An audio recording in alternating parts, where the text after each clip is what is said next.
Berkeley, in his book Death Valley Men chapter, Old Gold, describes a conversation which he had several years ago with a small group of Death Valley residents.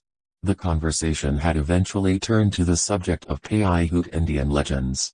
At one point two of the men, Jack and Bill, described their experience with an underground city which they claimed to have discovered after one of them had fallen through the bottom of an old mine shaft near Wingate Pass.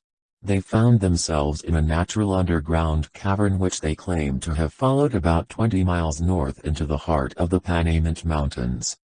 To their amazement, they allegedly found themselves in an huge, ancient, underground cavern city.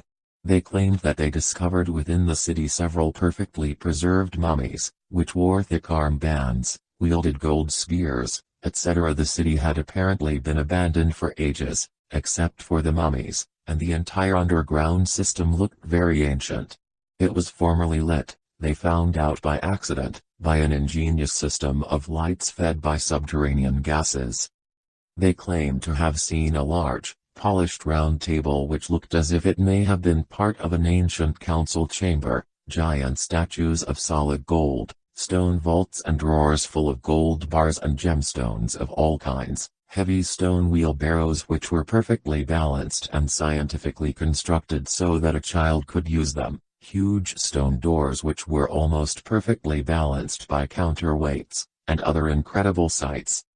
They also claimed to have followed the caverns upwards to a higher level which ultimately opened out onto the face of the Panamints, about halfway up the eastern slope, in the form of a few ancient tunnel-like quays.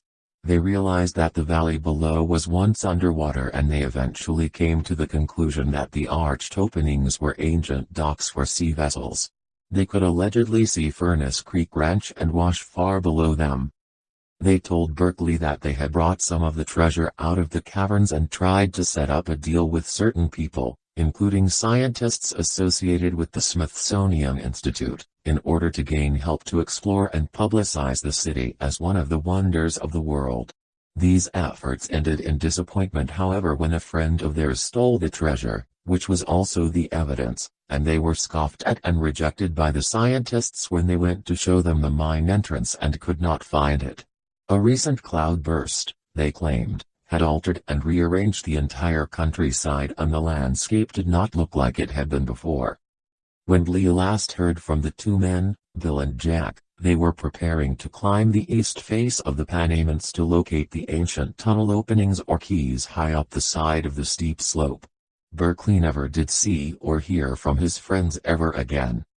In 1946 a man calling himself Dr. F. Bruce Russell, and claiming to be a retired physician, told a similar story about finding strange underground rooms in the Death Valley area in 1931.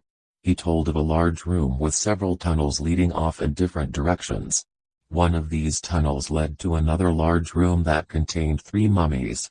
Artifacts found in the room appeared to be a combination of Egyptian and American Indian design. The most amazing thing about the mummies though was the fact that they were more than 8 feet tall. Dr. Russell and a group of investors formed Amazing Explorations Incorporated to handle the release, and profit, from this remarkable find. But, as stories of this type usually go, Russell disappeared, and the investigators were never able to find the caverns and tunnels again, even though Russell had personally taken them there. The desert can be very deceiving to anyone not used to traveling it.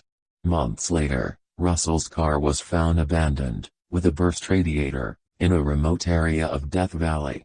His suitcase was still in the car. The old TV series Death Valley Days once ran a short story about Western pioneers also finding mummies in the desert. Since one of the scriptwriters stated that there had never been a script without a solid basis in fact, it would be interesting to find out what their source had been.